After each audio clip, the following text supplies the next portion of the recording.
और माँ गायत्री के चरणों में कोटि कोटि नमन। आप सभी को प्रणाम। क्या गायत्री मंत्र कीलित है? क्या इसका शाप विमोचन आवश्यक है? कुछ लोगों के ये सवाल होते हैं। तो आइए हम जानते हैं कि गायत्री मंत्र कीलित है या नहीं। गायत्री उपासना के दो मार्ग हैं, एक देव मार्ग और दूसरा दैत्य मार्ग। देव मार्ग को वैदिक मार्ग कहते हैं और दैत्य मार्ग को तांत्रिक मार्ग कहते हैं। तंत्र शास्त्र का हर मंत्र कीलित है, यानी प्रतिबंधित है। इस प्रतिबंध को हटाए बिना वे तंत्र मार्ग के मंत्र काम नहीं करते। कार की खिड़की को यदि लॉक कर दिया जाए तो वो तब तक नहीं खुलती जब तक कि उसका लॉक हटा ना दिया जाए। इसी तरह से तांत्रिक मंत्रों में बहुत शक्ति होती है। उसका दुरुपयोग करने पर उसका प्रयोग करने वाले को और दूसरे लोगों को भी हानि उठानी पड़ सकती है। अनाधिकारी कुपात्र व्यक्तियों के हाथ में यदि ये संपूर्ण विद्या चली जाए और उनके अंदर क्षमता आ जाए तो वे आग से खेलने वाले बालकों की तरह नाश का निमित्त बन सकते हैं। इस तथ्य को ध्यान में रखते हुए भगवान शंकर ने समस्त तांत्रिक मंत्रों को कीलित कर दिया है। उत्कीलन होने पर ही वे अपना प्रभाव दिखा सकते हैं। तांत्रिक सिद्धि साधनाओं में उत्कीलन आवश्यक है। ये कृत्य अनुभवी गुरु द्वारा संपन्न होता है। किसी रोगी को क्या औषधि देनी है, किस मात्रा में देनी चाहिए, उसका निर्धारण कुशल चिकित्सक रोगी की स्थिति का सूक्ष्म अध्ययन करने के उपरांत ही करते हैं। यही बात मंत्र साधना के संबंध में भी है।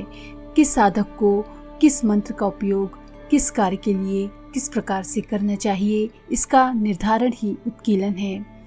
यूं प्रत्येक तंत्र विधान का एक उत्कीलन प्रयोग भी होता है। जैसे दुर्गा सप्तशती का पाठ आरंभ करने से पूर्व कवच, कीलन, अर्गल अध्यायों का पाठ करना होता है। साधना के समय होने वाले आक्रमणों से सुरक्षा के लिए कवच होता है। मंत्र की सुषुप्त शक्ति को प्रखर बनाने के लिए कीलक का उपयोग होता है और सिद्धि के द्वार पर चढ़ी हुई अर्गला को यानी साकल को खोलने के लिए अर्गल की प्रक्रिया संपन्न की जाती है।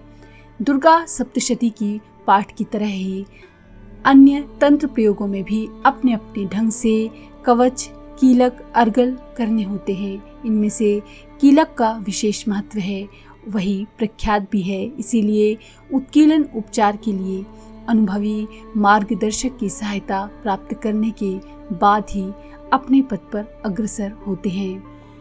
ये जो प्रकरण हमने आपको बताया है ये तांत्रिक साधनाओं के संबंध में है। वैदिक पक्ष में इस प्रकार के कड़े प्रतिबंध नहीं हैं, क्योंकि वे सौम्य साधनाएं होती हैं। उनमें मात्र आत्मबल बढ़ाने और दिव्य क्षमताओं को विकसित करने की ही शक्ति होती है। अनिष्ट करने के लिए उसका उपयोग नहीं होता। इसीलिए दुरुपयोग का अंश न रहने के कारण सौम्य मंत्रों का कीलन नहीं हुआ है। उनके लिए उत्कीलन की ऐसी प्रक्रिया नहीं अपनानी पड़ती जैसी कि तंत्र प्रयोजनों में अपनानी पड़ती है। फिर भी उपयुक्त शिक्षा एवं चिकित्सा के लिए उपयुक्त निर्धारण एवं समर्थ सहयोग संरक्षण की तो आवश्यकता पड़ती ही है। अच्छी से अच्छी औषधियाँ उपलब्ध होने पर भी डॉक्टर्स के अनुभव और संरक्षण की उपयोगिता रहती है। रोगी अपनी मर्जी से अपना इलाज करने लगे, विद्यार्थी अपने मन से चाहे जिस क्रम से पढ़ने लगे तो उसकी सफलता वैसी नहीं हो सकती जैसी कि उपयुक्त सहयोग मिलने पर होती है, शिक्षक के मार्गदर्शन में होती है।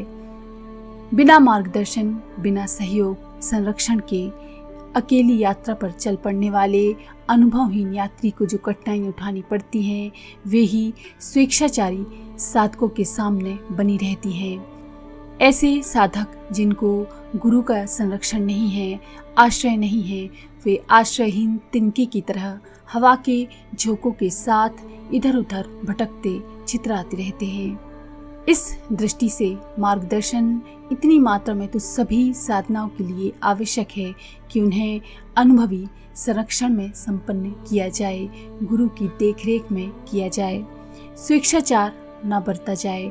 जो इस प्रयोजन को पूरा कर सकें, समझना चाहिए उनकी गायत्री साधना का उत्कीलन हो गया और उनकी साधना सरल एवं सफलता सुनिश्चित हो गई।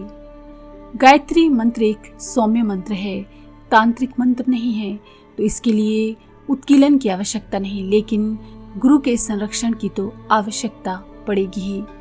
तो गुरुदेव के कहने का आशय है कि यदि गुरु का संरक्षण आपके पास है, गुरु दीक्षा आपने ली है, तो आपको उत्कीलन की कोई आवश्यकता नहीं। तो अगर आपको ये जानकारी पसंद आई तो प्लीज़ लाइक करें, शेयर करें, सब्सक्राइब करें और बेल के आइकन पर क्लिक करके ऑल पर क्लिक करना ना भूलें। धन्यवाद।